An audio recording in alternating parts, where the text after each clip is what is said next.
el título es Jacob y el peligro de vivir en el engaño. Jacob y el peligro de vivir en el engaño. La palabra principal, el texto ancla que el Señor puso en mi corazón es 2 de Timoteo 3:13. Dice así en la Reina Valera. 2 de Timoteo 3:13 dice así: mas los malos hombres y los engañadores irán de mal en peor. O sea, no van a mejorar, va a empeorar su situación, engañando y siendo engañados. Y esto es independiente de su condición de ¿qué? De riquezas materiales o de si salud. Eso es aparte, mis hermanos. Porque alguien puede estar siendo maldecido en su salud y en sus riquezas, ¿sí o no? ¿Por qué? No se acerca a Dios, no busca de Dios. Es la peor maldición esa, ¿verdad? Entonces, dice bien claro, se los leo de vuelta: mas los malos hombres y los engañadores irán de mal en peor, engañando y siendo engañados. No solo engañan, sino son engañados.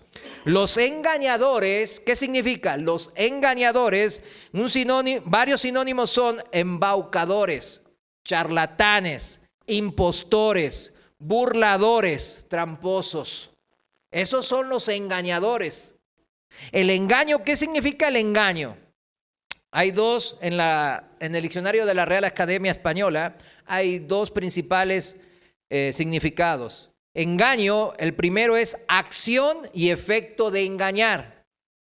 ¿Qué significa engañar? Estafar, timar, fraudear, armar una farsa, una burla, una acechanza. Ser insidiosos, tramposos, infieles, traidores. Eso significa engaño. Y el segundo significado del diccionario dice: engaño es falta de verdad en lo que uno dice, hace, cree, piensa. Es una falta de verdad en todo su ser. Imagínense vivir en la mentira, vivir el engaño. Por eso, esa gente, ¿qué hace? Nomás engaña. Si usted se fija, la gente que vive sin Dios, pero también, porque sabemos que Dios puso ¿qué? Conciencia. Su ley en nuestro corazón es la conciencia, ¿verdad? Entender qué es bueno y qué es malo, ¿verdad? El tema es que cuando uno vive en el engaño, como dice la palabra en 2 Timoteo 3:13, que cada vez se va a ir en mal en peor. Lo que antes pensaba que era verdad, va a venir un amigo y va a decirle: no, el hombre puede ser mujer y la mujer puede ser hombre, lo que sienta, eso puede ser. Y muchas otras cosas, ¿verdad? Decía unas estadísticas que en los países que han permitido eso, ¿no?, que ocurra, han aumentado hasta más de 1000% las violaciones de las mujeres a las mujeres. Las mujeres, entre comillas, dije, ¿verdad?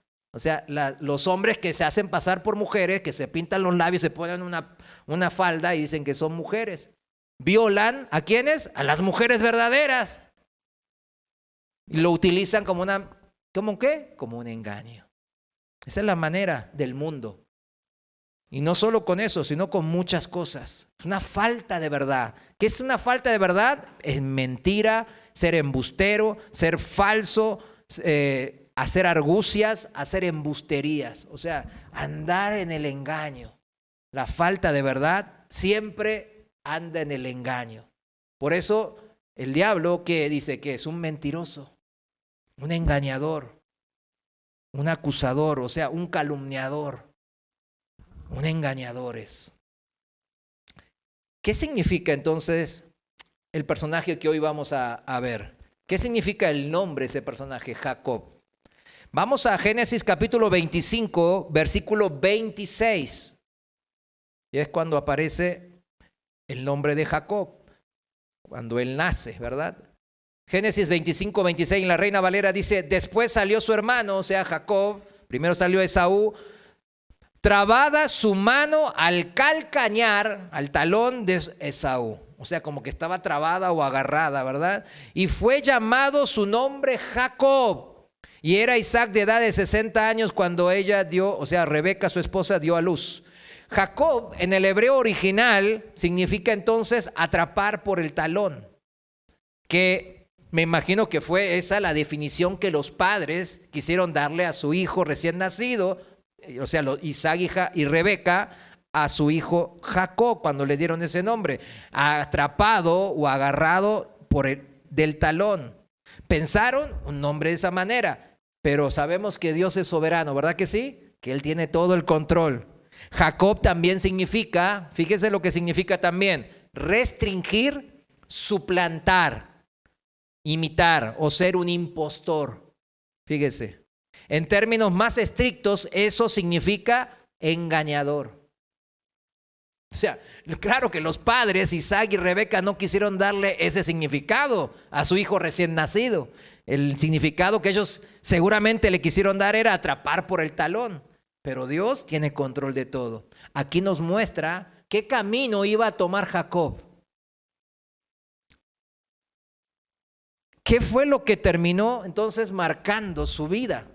Este nombre nos da la pista, ¿verdad? Que en su vida iba a haber un antes de tener ese encuentro verdadero con Dios. Iba a haber un después de tener ese encuentro en Betel con el Señor. La historia completa de la vida de Jacob está en el primer libro de la Biblia, Génesis, del capítulo 25 al 34. Extensamente habla de la vida de Jacob, la palabra de Dios. Pero hoy vamos a centrarnos en la primera etapa de él. Una de las características de la Biblia, tengo que mencionar esto, una de las características de la Biblia es que no hace héroes o figuras impecables, sin mancha, ¿a quiénes? A los personajes bíblicos de los que habla. ¿Se da cuenta de eso en la Biblia? Hasta da vergüenza en algunos casos, ¿verdad? Como casos como Sansón. Sansón aparece en Hebreos 11, ¿verdad? Como uno de los campeones de la fe. Yo cuando la primera vez me acuerdo, no me acuerdo la primera, pero de las primeras veces que hace muchas décadas leí y vi a Sansón ahí, dije, ¿cómo? Este bien carnal. No me va una falda por aquí, se va para allá. Ve una falda por aquí, se va para allá. Y de mujeres encima ni siquiera de Dios, ¿verdad? Del mundo. Y entonces uno dice, no, ¿cómo está aquí, verdad? Pero, ¿por qué yo pensaba de esa manera? Porque la Biblia lo expone tan cruda, ¿verdad? Sin pelos en la lengua, tal como Sansón era, ¿verdad? El mismo Gedeón, el mismo Josué, el mismo Moisés, el mismo rey gran David, ¿verdad? O al padre de la fe, Abraham, el gran profeta de Dios, Moisés. A todos los más destacados y prominentes personajes bíblicos, el Señor les saca todos sus trapitos al sol, ¿verdad? Todos. Por lo menos los más destacados. La Biblia es un testimonio de que entonces es la palabra de Dios, porque Dios habla verdad nomás. Él no va a engañarnos a los lectores, a nosotros, sino que nos va a enfrentar con la verdad. El mundo dice, no le digas, se puede ofender, no se lo digas, ocúltale eso. Y siempre sacan sus mañas, ¿verdad? De pensar que con el engaño o el ocultamiento de la verdad van a lograr algo bueno. Hoy vamos a aprender que nada bueno vamos a lograr haciendo eso. Esas son las maneras del mundo, mis hermanos. Yo tenía un contador, ¿verdad? Híjole, él me metió en cada maña. Me enseñó todas las mañas fiscales y Y él es un contador bien famoso, aquí en México. No lo voy a delatar, ¿verdad? y muy amigo, ¿verdad? Mío, porque lo conocí de mi época de director en empresas multinacionales. Y no, era bien mañoso, me enseñó todas esas mañas de cómo engañar y así, y yo siempre cómo me salí con la mía, pagué menos impuestos, hice esto, transé y engañé, oculté y me salí con la mía. Hasta que el SAT me dio duro, me dio durísimo.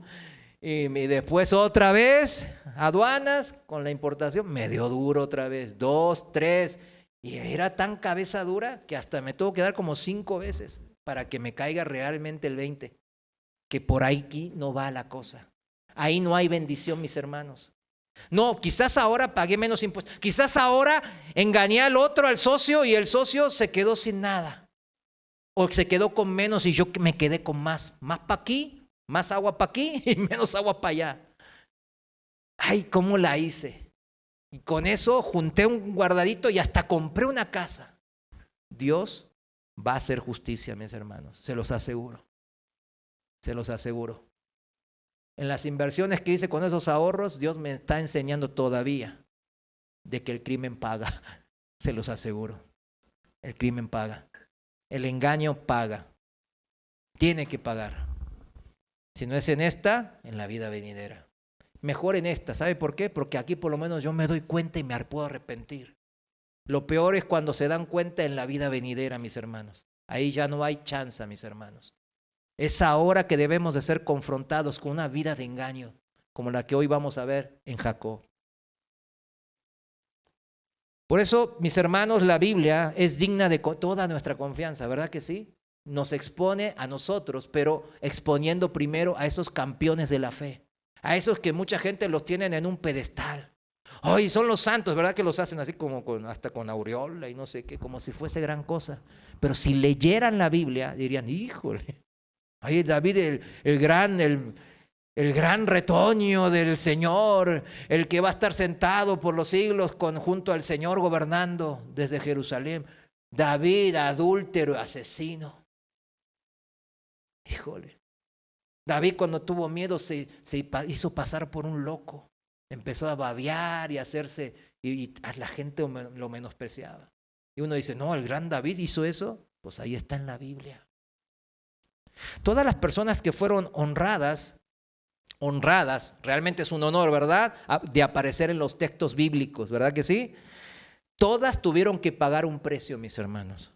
No solo de las aflicciones que vivieron por defender su fe, sino de ser ellos mismos exhibidos en sus defectos, en sus secretos ocultos más perversos. ¿A la luz de qué? A la luz de la verdad de Dios. Qué feo, ¿verdad? Porque a cualquiera que le dice, ¿usted querría aparecer en la Biblia? ¿Cuántos levantarían? No, sí, estaría, ay. Una vez, vieron ahí que dice, ay, todos estos, Pablo dice, que todos estos colaboradores que sus nombres ya están escritos en el libro de la vida. Ahí, ¿cuántos decimos, ay, me gustaría estar ahí, ¿verdad? Que diga Mario Kim y todos estos que están en el libro de la vida, ¿verdad? Pero todos pagaron el precio, mis hermanos. Todos. Yo no sé cómo estarán nuestros nombres, ¿verdad? Inscritos en el libro de la vida. Pero si vendría nuestra vida escrita ahí en el libro de la vida, yo le puedo asegurar que Dios no va a escatimar en detalles. Va a haber lujos de detalles ahí escritos. A ver, ¿qué va a haber escrito ahí? ¿Qué va a haber escrito? El domingo predicamos de clamar al Señor. ¿Cuántos clamaron al Señor? No sé cuántos. No, es que no tengo nada que clamar. Oh, gloria a Dios, ¿verdad? Entonces clama de alegría, ¿verdad? Les aseguro que en el libro de la vida, cuando aparezca su nombre ahí, no va a ocultar el Señor nada, si es que aparecen detalles de nuestra vida. Todo estará escrito de lo que hicimos en esta vida, ¿verdad que sí? Sea bueno o sea malo. Y Jacob, claramente, el protagonista del día de hoy, no era la excepción. No escapó a que la palabra de Dios lo exhibiera con todas sus fallas, con todos sus defectos a lo largo de toda su vida. Y sí las tuvo. Dijimos que Jacob, cuando nació, agarró el talón de su hermano gemelo mayor, Esaú, ganándose su nombre de atrapar por el talón, Jacob, para sus padres terrenales. Pero para Dios, que todo lo ve y sabe el fin desde el principio, significaba suplantador y engañador. Eso es lo que Dios había visto en Jacob ya en su futuro. Este nombre describió bien a Jacob durante la primera mitad de su vida. ¿Qué dijimos? Suplantador y engañador. Recordemos los dos hechos principales de esta época de engañador de Jacob que marcaron su vida. Hay dos hechos bíblicos. El primero, que aparece en Génesis 25, versículos 29 al 34, para el que anota, dice, ¿qué pasó ahí? Jacob engañó ¿a quién? A un hambriento Esaú, ¿verdad? En lugar de ofrecerle comida a su hermano hambriento por bondad.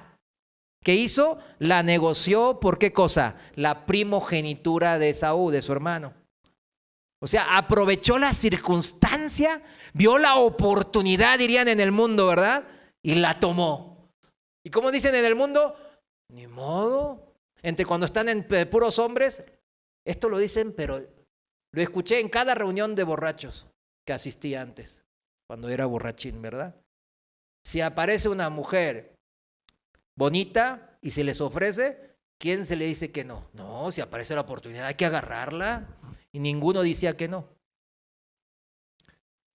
Pero después llamaba la vieja chancluda, ¿verdad?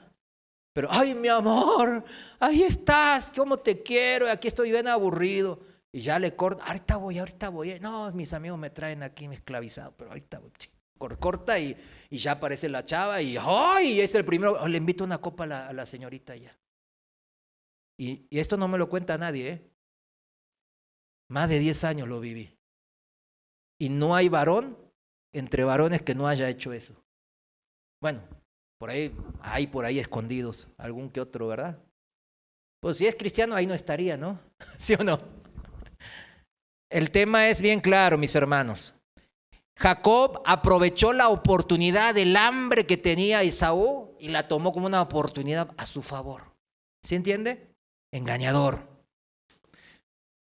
El segundo evento que aparece en la Biblia que marcó esta etapa de engañador de Jacob está en Génesis 27, versículos 1 al 29.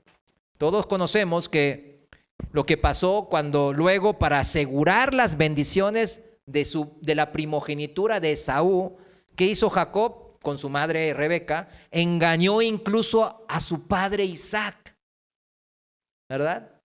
¿Para qué? Para asegurarse esa bendición de primogenitura. O sea, vio la oportunidad del engañador. Dijo, mi padre está viejito, ya tiene Alzheimer, ya no sabe qué onda, si va o viene, ya no ve nada. Sus sentidos están ya se va a morir el viejito. Entonces, ahora es mi oportunidad. Ahorita lo voy a agarrar así y me robo la bendición. Al fin y al cabo, ya la tengo, entonces ya la voy a disfrutar. No importan los medios. ¿Importa qué? El fin. ¿Qué dice? El mundo dice así, ¿verdad? Si el fin es bueno, no importa qué medios utilices. Si lo haces y logras ese fin bueno, está bien. Estás en paz con Dios. ¿Será así? La Biblia lo desmiente rotundamente. De este pasaje de Génesis 27 quiero leerles un extracto que es importante para entender, discernir la vida que llevaba Jacob en ese tiempo de engañador. Es cuando Jacob se estaba poniendo de acuerdo con su madre Rebeca para engañar a su padre Isaac con ese caldito que le estaba preparando, no la madre, para recibir la bendición de primogenitura. Vayamos a Génesis 27, versículo desde el 8. Génesis 27, versículo desde el 8 en la Reina Valera.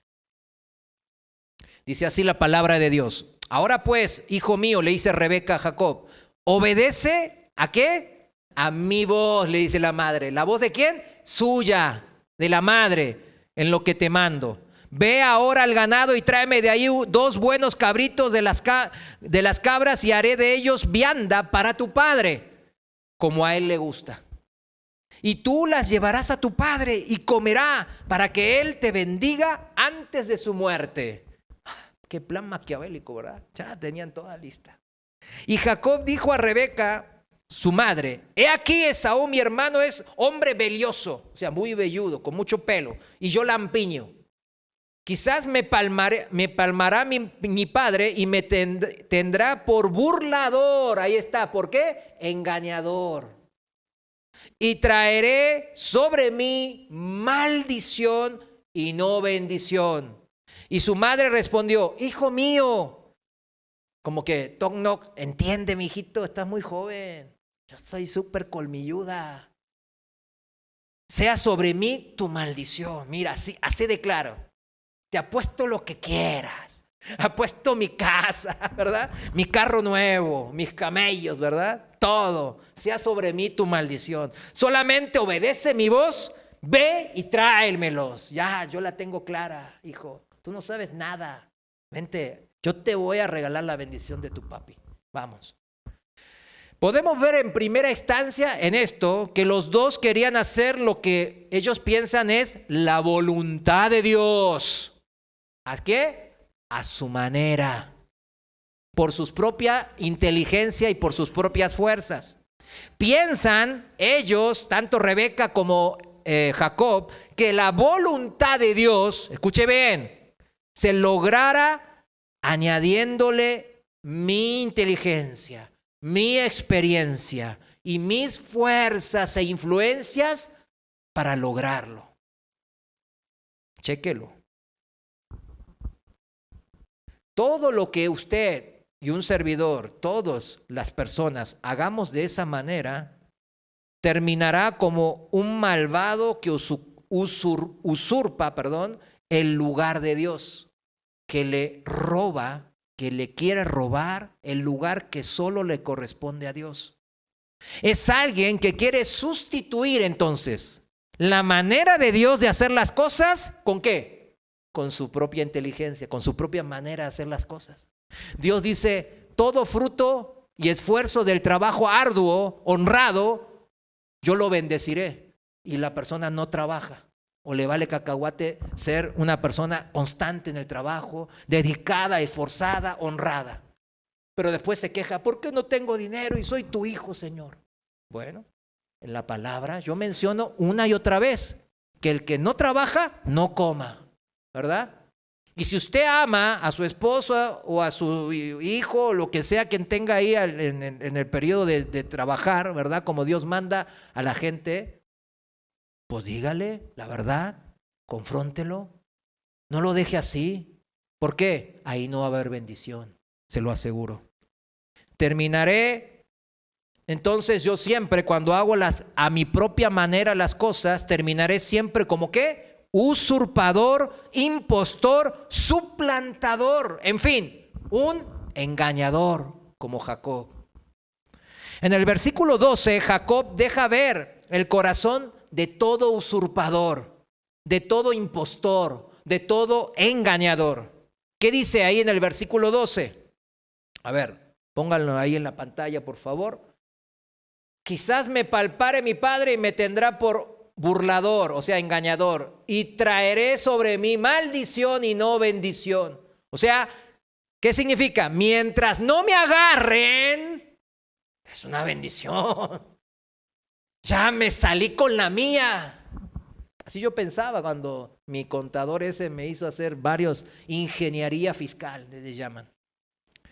Y ahí andaba yo bien contento ahorrándome, pues sí, un buen dinero, con eso pude comprar propiedades que me están haciendo sufrir ahora. Y yo lo entiendo que es del Señor, ¿verdad? Yo ya se lo dejé, esto es tuyo, Señor, ¿qué quieres que haga? Ya se lo di a Él, o sea, a ver, ¿qué quieres que haga? Esto fue como usurpador, ahora dime tú, ¿qué debo de hacer? Porque realmente, híjole, Jacob mostró aquí en el versículo 12 el corazón de todo engañador. Mientras no me agarren, va a ser bendición. Pero si me atrapan engañando, ay, entonces ni modo. Ya caí en la maldición. Ni modo, ¿verdad? ¿Será así como piensa Jacob en el versículo 12? ¿Cómo es esto? No, claro que no. Proverbios 15:3. La Reina Valera, escuche bien la palabra de Dios, le pido, le suplico. Dice así, versículo 3, los ojos de Jehová están en todo lugar, mirando. ¿Y a qué mirar significa en el hebreo? Vigilando a los malos y a los buenos. ¿Usted piensa que usted va a escapar de estos ojos que están en todo lugar, vigilándonos tanto a los buenos como a los malos? Como cristianos, como hijos de fe, no queremos estar parados ahí como estaba Jacob, haciendo la voluntad a su propia manera, la voluntad de Dios a su propia manera. Nunca queremos estar ahí, mis hermanos. Nunca voy a torcer la voluntad de Dios a mi manera. Proverbios 16:33. Lo voy a leer en la traducción de Dios habla hoy. Proverbios 16:33 dice: el hombre echa suertes, pero el Señor es quien lo decide, ¿qué? Todo. En la traducción viviente dice: podremos tirar los dados, ¿verdad? Tirar los dados, pero el Señor decide cómo caen. O sea, Dios es todopoderoso, omnisciente, omnipresente, omnipotente. O sea, no se le escapa nada. Está en todos lados, todo lo ve, todo lo vigila. O sea, Él tiene el control de todo. Y yo siempre lo he dicho, es difícil de entender esta característica de Dios. Sí, yo lo entiendo, ¿verdad? Pero ¿cómo puede estar en control de todo, estar en todos lados? ¿Y cómo puede ser que yo tenga mi propia voluntad? Pues esa es la manera de Dios. Nos puso en el corazón eternidad, dice la palabra. Forma de pensar como Él, a imagen y semejanza de Dios. Pero a pesar de darnos libertad de pensamiento, el Señor tiene el control de todo. Qué tremendo Dios tenemos, ¿verdad? Como Padre. Es un Dios tan tremendo, tan poderoso, tan increíble, que podemos tirar los dados, o sea, pensar a nuestra manera, mala o buena o mediana o X, pero el Señor siempre va a decidir cómo caen. Él siempre, nunca va a perder el control, significa. Esto significa que mi querer, mis formas, ¿pueden hacer la voluntad de Dios? Claro que no. Pero cuando yo pongo por obra a incluso mi propia manera de hacer las cosas, a mi modo de pensar y a mi modo de sentir, incluso así me hallo luchando ¿con qué? Con la voluntad de Dios. ¿Por qué? La voluntad de Dios siempre se va a cumplir.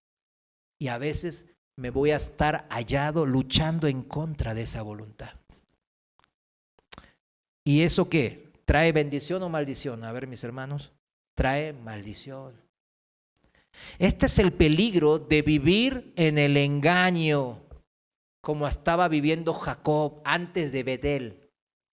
Antes, ¿se acuerdan de las escaleras que subían al cielo, verdad? Bueno, antes de ese momento. Si yo soy cristiano, a ver, ¿cuántos somos cristianos, verdad? ¿Cuántos somos hombres o mujeres de fe que confiamos en el Señor, en lo que está escrito en la palabra, revelada, inspirada por el Espíritu Santo? Pero si yo soy cristiano, pero no soy obediente a Dios, no quiero hacerlo a la manera de Dios, significa, ¿entienden? No ser obediente a Dios significa, no quiero hacer a la manera tuya esto. Yo entiendo de que lo que tú quieres es bueno y es lo que conviene. Yo lo voy a lograr, no te preocupes, papá. Yo lo voy a lograr, pero a mi manera. ¿Conoce un hijo así? Traigo un espejo. Y nos miramos en el espejo. Eso es vivir en el engaño de mi corazón. Me estoy engañando a mí mismo primeramente. ¿Sabe qué? La primera víctima de un engañador es él mismo. Piensa que se va a salir con la suya, pero la Biblia dice que tarde o temprano va a estar delante del juicio de Dios. Entonces, si la voluntad de Dios nunca puede ser torcida o modificada, pero muchos se engañan cuando quieren cumplirla a su manera, según su propia inteligencia, y al final esos muchos terminan haciendo su propia voluntad personal y no la voluntad de Dios. Y esto es lo que los lleva a la maldición de seguir su propio corazón engañoso y perverso. Esa es la manera de cómo funcionan las personas que viven en el engaño. Siendo cristianas, estoy hablando de los cristianos, porque la gente que no conoce de Dios, pues no le podemos reclamar. Pero los que conocemos ya de Dios, pues no, ¿cómo? No hay varias maneras de hacer la voluntad de Dios, significa, mis hermanos. No hay varias maneras. No todos los caminos llevan a Roma, como dice el mundo, ¿verdad? No. La voluntad de Dios se hace de una sola manera. ¿A la manera de quién? De Dios, de nadie más. Y la manera de Dios es obediencia. ¿Obediencia a qué? A su palabra. Dios nos ofrece ser parte. Fíjense el privilegio de esto, de ser hijos de Dios. Dios nos ofrece ser parte de su divina voluntad. ¿A través de qué? De la obediencia. A través de la obediencia participamos de su santa voluntad, de su buena, agradable y perfecta voluntad. ¡Qué privilegio! ¡Qué privilegio es la obediencia! Pero hay muchos cristianos cuando ven los mandamientos, ven la Biblia y si les hace un libro de instrucciones de no haz o no haz, o te voy a castigar o esto. Entonces nomás lo ven de esa manera. Y le es como una carga muy pesada. Hoy hemos aprendido cómo debemos de verlo. Como un privilegio. Como la gracia de Dios de poder participar de su voluntad buena, agradable y perfecta. ¿A través de qué? La obediencia. No hay otra cosa. Nunca llegaremos a ser parte de la voluntad de Dios si obedecemos más a las personas que a Dios. Acuérdese, como hizo Jacob, que obedeció ¿a quién? A su madre Rebeca antes que la voluntad de Dios. Mire, y no tiene que ver con las circunstancias, por más poderosas, sabias, billetudas que sean esas personas, por más amadas y de confianza que les sean también. Como el caso de Jacob, ¿verdad? Era su propia madre, ¿verdad? No es por medio de la obediencia a las personas que se llega a la voluntad de Dios. ¿Cuántos dicen amén? Miren, hoy con esto hemos aprendido y dimos un gran salto de sabiduría. Póngalo de esa manera. Y así lo dijeron los apóstoles, ¿verdad? En el libro de los Hechos de los Apóstoles, cuando fueron confrontados, ¿qué? A obedecer ¿a quiénes? Al liderazgo político, social y religioso de su época, de su propia nación, al Sanedrín. Vamos a Hechos capítulo 5, versículo 27 en la traducción viviente. Libro de los Hechos de los Apóstoles, capítulo 5, desde el versículo 27. Habían salido de la cárcel de forma milagrosa. Unos ángeles habían sacado ¿a quién? A Pedro y a Juan, ¿verdad? De la cárcel y los puso ¿en dónde? En el templo. ¿Y qué hicieron en el templo? Estaban enseñando el evangelio, la palabra de Dios a las personas. Y en el versículo 27, pues los agarran, ¿verdad? Pues ya tenían miedo de ellos. ¿Qué onda? ¿Estos cómo se escaparon? ¿Verdad? Estaban los guardias, estaba todo cerrado y aparecieron de otro lado. Entonces, dice, después llevaron a los apóstoles ante el concilio supremo, el Sanedrín, donde los confrontó ¿quién? El sumo sacerdote, el mero petatero, ¿verdad? El mero bueno, ¿verdad? El Juan Camaney de esa época. El versículo 28 dice, les ordenamos, así dijo el sumo sacerdote a los apóstoles, fíjense, les ordenamos estrictamente que no enseñaran nunca más en nombre de ese hombre. ¿Qué hombre es? Jesús. Les dijo, en lugar de eso, han llenado a toda Jerusalén con la enseñanza acerca de él, de Jesús, y quieren hacernos responsables de su muerte. Pero Pedro y los apóstoles respondieron, nosotros tenemos que obedecer a Dios antes que a cualquier autoridad humana. ¿Y aquí cómo lo interpretamos? Órale, pues ya no obedezcamos a nadie, ¿verdad? Solo a Dios. ¿A quién está sujeto? A Cristo Jesús. Ay, pero usted, pastor, no importa, yo me sujeto al Señor nomás. Vieron que esa gente, hay muchos, aquí vinieron y fueron varios de esos, ¿verdad? Así como en otras congregaciones, siempre hay de esa gente, siempre. que dicen que no se sujetan a nadie. Cuando la Biblia nos enseña ¿qué? A ser dependientes de Dios a través de los siervos que Él puso aquí en la tierra. Salen esos autonombrados profetas, ¿no? Y que dicen que no, mi autoridad solamente es Dios. Pero aquí los apóstoles no querían decir que no obedezcamos a nadie aquí en la tierra. ¿Sí entiende eso, no? Sino que la situación a la que ellos estaban ameritaba discernir, usar la sabiduría de Dios, de quién iban a obedecer. Si a Dios o a los hombres, por más dinero y poder y autoridad que tengan ellos. Ellos fueron sacados milagrosamente de la cárcel. ¿Por qué estaban en la cárcel? Por predicar a Cristo, el evangelio. ¿Y por qué salieron? Por el poder de Dios. ¿Y qué estaban haciendo en el templo? Enseñando de vuelta de Cristo, del evangelio. Y los líderes religiosos los trajeron. Y ellos querían ¿qué?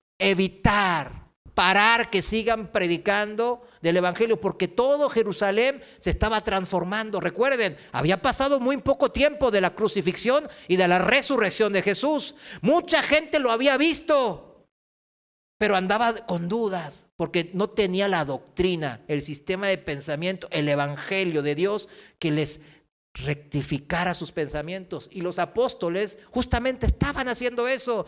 Ese es el evangelio, ese gran Mesías, el profeta como Moisés, ese es Cristo, el Hijo del Hombre, el que habla a los grandes profetas, Daniel, Ezequiel. Ese Hijo de Hombre es el Señor nuestro Dios, Jesucristo.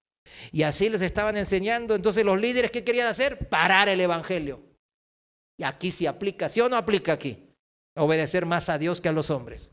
La palabra nos dice específicamente: obedezcan a sus pastores y sujétense a ellos. Hebreos 13:17, para el que anota. También nos dice: obedezcan a sus gobernantes, pues toda autoridad proviene ¿de quién? De Dios. Romanos 13, capítulo 13, versículo 1 y 2.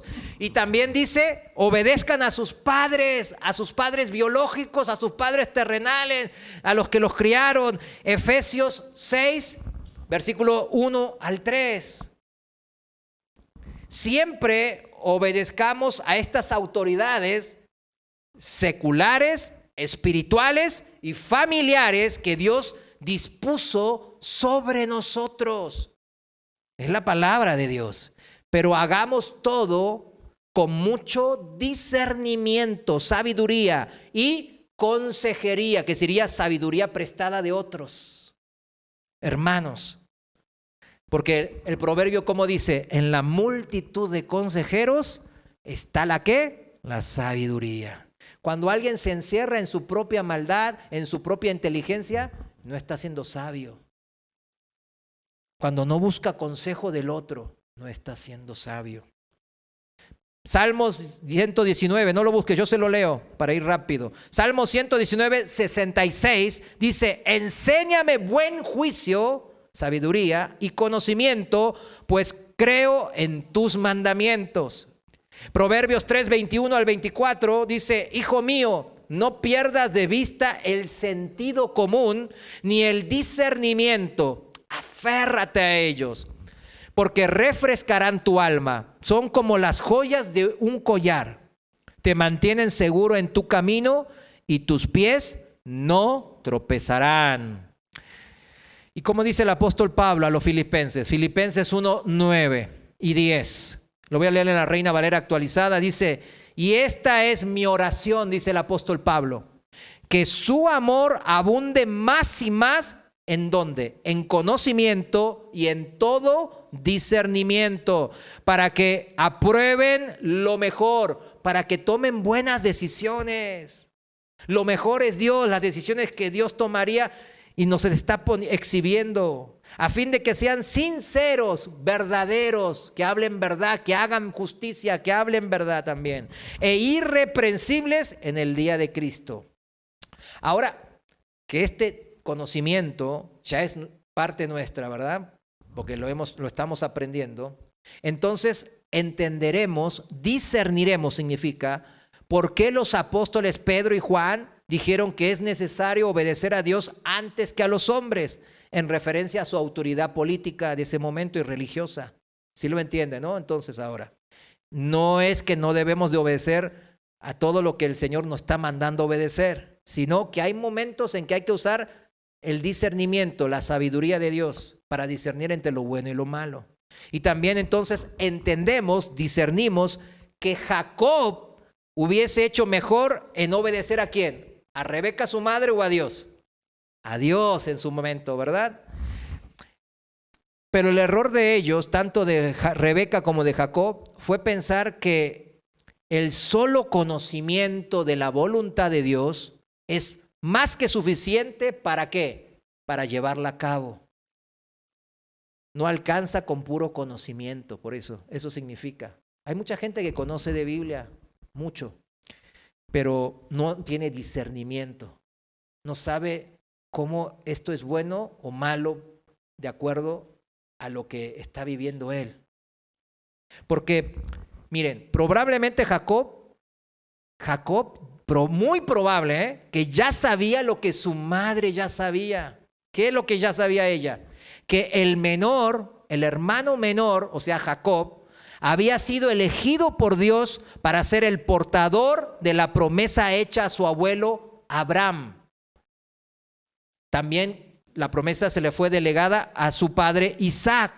Y él había sido elegido también, Isaac, en lugar de ¿quién? De Ismael, que era el hijo de Agar, ¿verdad? Mayor que Isaac.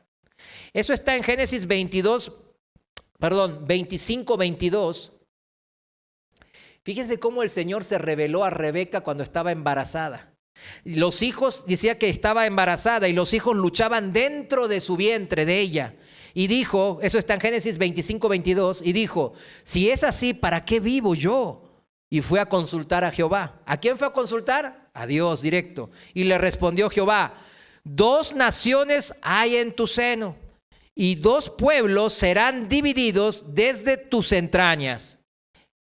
Un pueblo será más fuerte que el otro pueblo, y el mayor servirá al menor. Aquí fue que Dios le reveló a Rebeca que Jacob era el elegido de llevar la promesa de Abraham, su abuelo. Por eso Rebeca lo defendía. ¿Sabía Rebeca cuál era la voluntad de Dios? Sí, seguramente se lo había dicho a Jacob. Los dos sabían que esta es la voluntad de Dios. Esto es bueno, hay que hacerlo. Pero era engañador. No importaba los métodos para lograr un fin bueno. ¿No confiaba acaso Jacob en que Dios podía hacer lo que le había prometido sin su propia interferencia? ¿No entendía Jacob eso? ¿Estaba impaciente Jacob o simplemente ignoraba cómo esperar y orar por el tiempo de Dios? Nos recuerda a veces a nosotros, ¿no? Cómo somos impacientes. ¿Y quién era este Jacob entonces? ¿Era cualquier ignorante de la palabra de Dios, de la voluntad de Dios? Dijimos que no, ¿verdad? No era tampoco uno más del pueblo de Dios. Jacob fue el tercer patriarca de los israelitas. El pueblo de Israel se llama a su nombre, porque Dios después le cambió Jacob a Israel el nombre. A pesar del fuerte testimonio de su familia sobre la fidelidad de Dios que le dejó a Abraham e Isaac su padre, él también luchó por comprender y confiar completamente en el plan de Dios. Jacob mismo. Viendo la historia de Jacob, debería de darnos un gran consuelo de saber que Dios es fiel incluso cuando nosotros le fallamos, ¿verdad que sí? Yo cuando veo la vida de Jacob digo, híjole, no hombre, si este falló así y es uno de los campeones de la fe, ¿verdad? Uno de los patriarcas, digo, ay Señor, le digo, ay, oh, gracias sobre gracia, ¿verdad? Él constantemente nos da la oportunidad de ¿qué? De arrepentirnos y de volvernos a Él. Siempre, siempre. Debido a que Dios le dijo a su pueblo que seréis santos porque yo, el Señor, vuestro Dios, soy santo, le dijo en Levítico 19:2. Y Él está constantemente refinándonos en nuestras mentes y corazones para que seamos como ¿qué? Como Él es, santo. verdadero, puro, bueno. Claro, ese refinamiento no va a llegar, no va a terminar nunca en esta vida, ¿verdad? Pero, ¿cómo nos refina el Señor? ¿Cómo nos refina el Señor? Por medio del fuego de la prueba. Recuérdelo. Dios decidió refinar la fe de Jacob, permitiéndole experimentar lo que él hizo antes a su hermano Esaú. Le hizo vivir, probar de su propia medicina, le dicen, ¿no? Jacob sería ahora el blanco de un complot engañoso, de un complot, diría alguno, ¿verdad? Cuando Esaú descubrió el engaño de Jacob, ¿cómo se sintió? No, él se quiso morir. Primero empezó a llorar, a patalear, a hacer su berrinche en frente de Isaac. Dame a mí algo de la bendición. Y cuando Isaac, su padre, dijo, mira, no te puedo dar nada. Este ya se llevó toda tu bendición, ni modo. Y que se puso a llorar como loco. Y de ahí, ¿qué pasó? Surgió ira. Una ira incontrolable, y quiso matar a su propio hermano. Entonces Jacob, ¿qué hizo? Huyó a la casa de Labán, su tío. Ya hablamos de Labán la semana pasada, ¿no? El engañador también. Y allí Jacob experimentó en carne propia las pruebas que lo cambiaron de un hombre dispuesto a engañar con facilidad a otro, ¿para qué?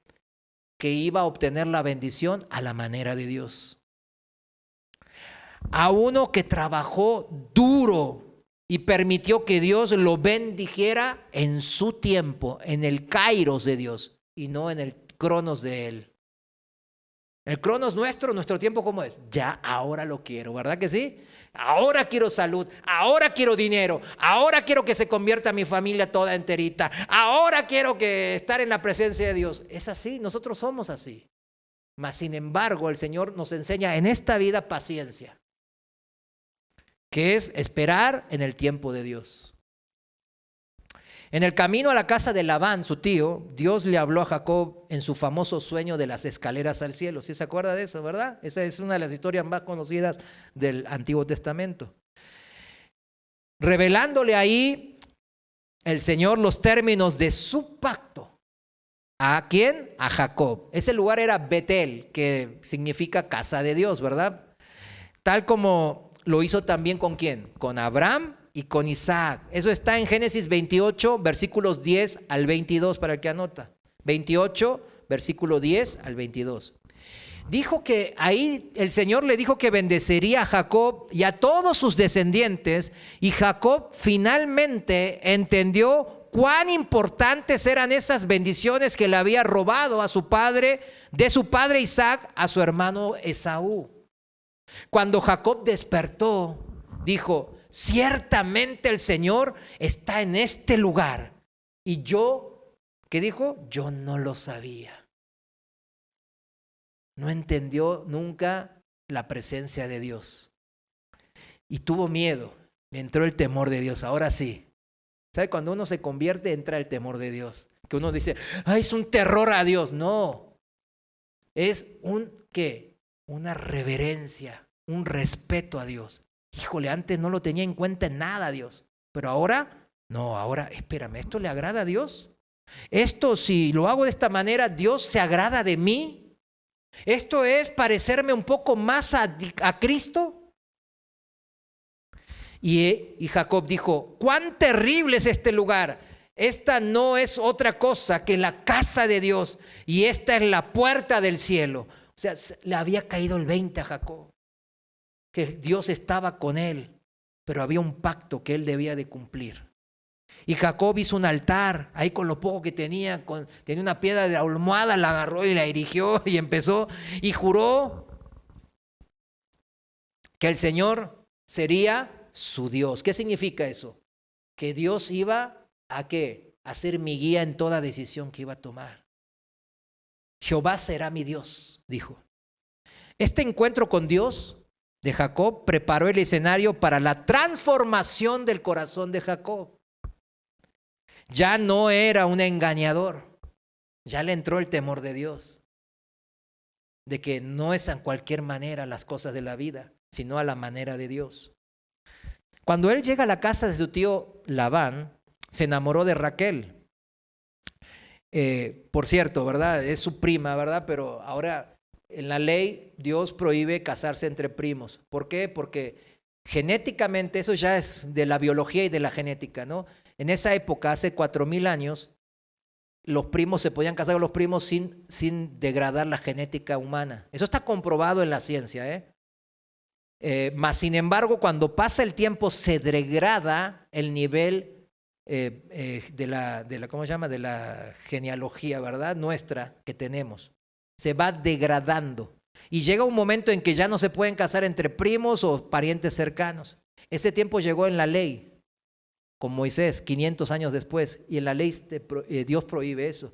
O sea, hasta la biología y la genética, Dios ahí estaba.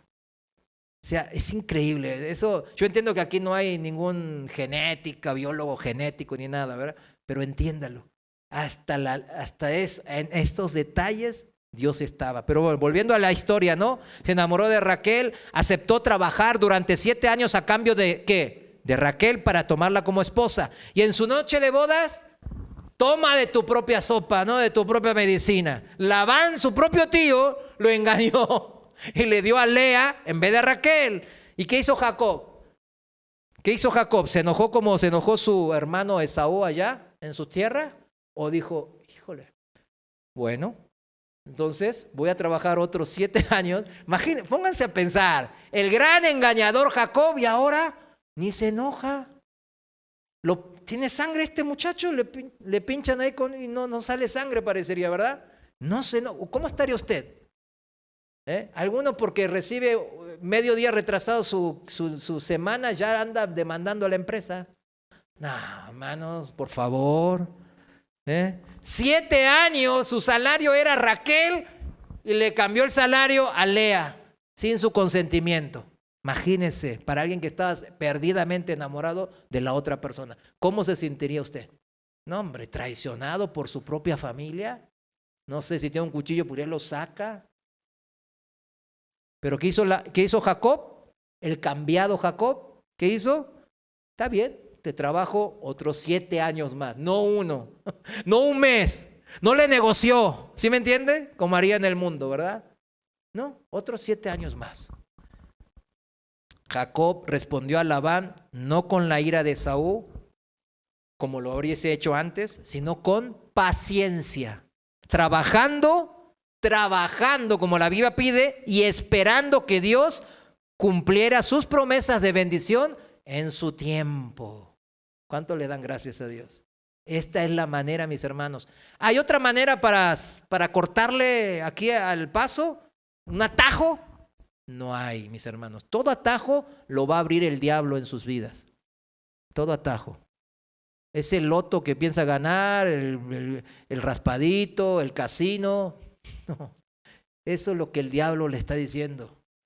Mejor ese 10 pesos, esos 20 pesos, haga una buena obra. Delo en limosna o lo que el Señor le ponga en su corazón. Haga una buena obra de justicia de Dios. Le aseguro que está sembrando mucho más que andar comprando ese loto, ¿verdad? ¿Y qué dice la palabra? Que Dios bendijo a Jacob, dice la palabra. ¿Por qué lo bendijo? Porque ya ahora no era un engañador, no era un usurpador de Dios para las bendiciones de Dios. ¿Y qué le dio? Dándole riquezas, dándole una familia numerosa tan numerosa que tuvo que partir de regreso a su tierra natal. Jacob ahora entendió, discernió que su riqueza y toda bendición, todo lo bueno, eran cosas que nunca podrían lograrse mediante el engaño, la tranza, sino que eran regalos, dones directamente dados por Dios. Dice la palabra que todo lo bueno, todo don divino, todo lo bueno viene ¿de quién? Del Padre de las luces, que es Dios. Entonces, ¿necesita algo? No es pecado pedírselo, pero pídaselo a Dios y espere paciencia, ¿en qué? En el tiempo kairos de Dios. ¿A la manera de quién? De Dios. Significa obedeciéndole. Le dije la fórmula, entre comillas, única fórmula divina que existe para recibir bendiciones de Dios. No hay otra. Si bien el legado más obvio de Jacob, ¿cuál es el legado más obvio de Jacob? La nación de Israel, que lleva su propio nombre, ¿verdad? A través de sus 12 hijos, las 12 tribus de Israel.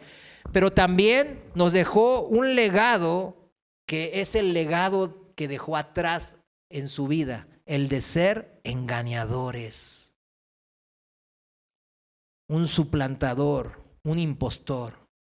¿Podría haber alcanzado la bendición de Dios de otra manera? La respuesta contundente y discernida es un no, no. Los hijos de Jacob, fíjense, y con esto termino, no siguieron de inmediato el nuevo camino de integridad y de verdad de su propio padre Jacob, ahora Israel. ¿No les habría enseñado Jacob a evitar hacer lo que él mismo hizo a su hermano Esaú? ¿Usted qué cree? ¿Que les enseñó o no? ¿Verdad que sí? Seguro que les enseñó. ¿Usted le hubiese enseñado eso a su hijo al haber vivido algo así? Claro que sí. ¿O habrían aprendido los 12 hijos de Jacob de su abuelito Labán como manipular y engañar a la gente? Quizás, ¿verdad? Ahí vivieron toda su infancia y algunos su juventud. Al final ellos también siguieron el legado de Jacob de ser engañadores. Fíjense, y esto es importante para los abuelos y padres.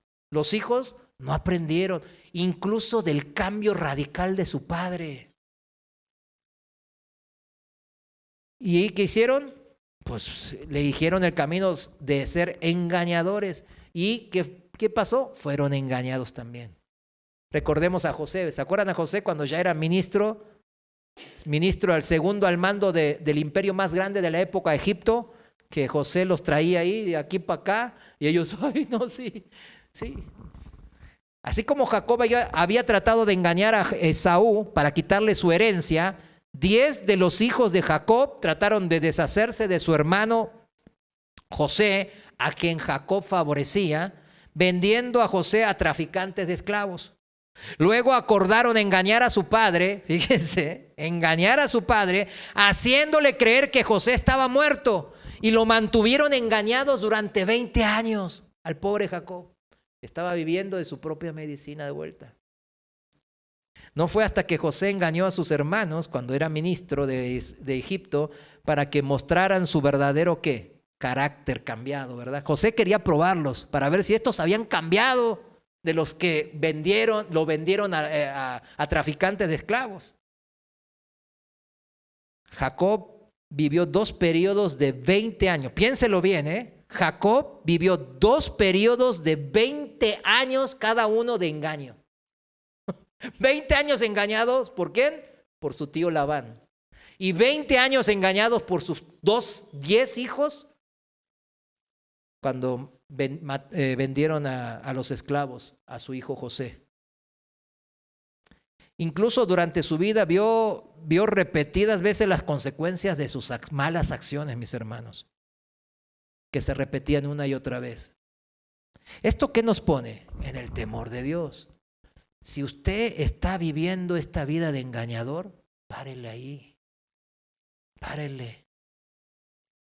Si Jacob no fue librado de las consecuencias de su anterior vida, aún después de hacer el pacto con Dios en Bedel, imagínese nosotros. No, a mí sí, yo soy la niña de sus ojos.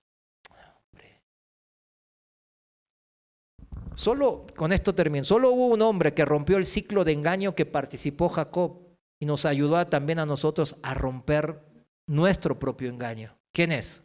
Jesucristo, ¿verdad? Vamos a 1 de Pedro y con este último pasaje termino. 1 de Pedro 2:21. Reina Valera actualizada. Lo voy a leer al 25. Versículo 1 de Pedro 2:21 dice, pues para esto fueron llamados, porque también Cristo sufrió por ustedes, dejándoles ejemplo para que sigan sus pisadas. Él no cometió pecado, o sea, Cristo, ni fue hallado engaño en su boca. Ese es el ejemplo, Cristo. Cuando lo maldecían, ¿qué hacía él? Él no respondía con maldición. Cuando padecía, o sea, era afligido injustamente, no amenazaba. No sabes con quién te metes. No sabes a quién conozco. ¿Vieron que siempre ahí aparece Lord o Lady, no sé quién? Bueno, ahí están, ¿verdad? En el mundo es así. Pero aquí, como es en Cristo, lo contrario. No amenazaba. Yo soy hijo del Dios Altísimo, y lo era, ¿verdad? El Señor Jesús. Sino que se encomendaba al que juzga con justicia. ¿Qué debemos de hacer nosotros cuando sufrimos injusticias o maldades? Encomendarnos a Dios. Él es mi protector, no yo ni mis influencias. Versículo 24, Él mismo llevó nuestros pecados en su cuerpo sobre el madero, a fin de que nosotros, habiendo muerto para los pecados, vivamos para la justicia.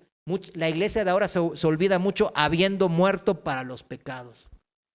Dicen, ay no, déjalo, amor es amar, amar es amar. No, amar no es amar.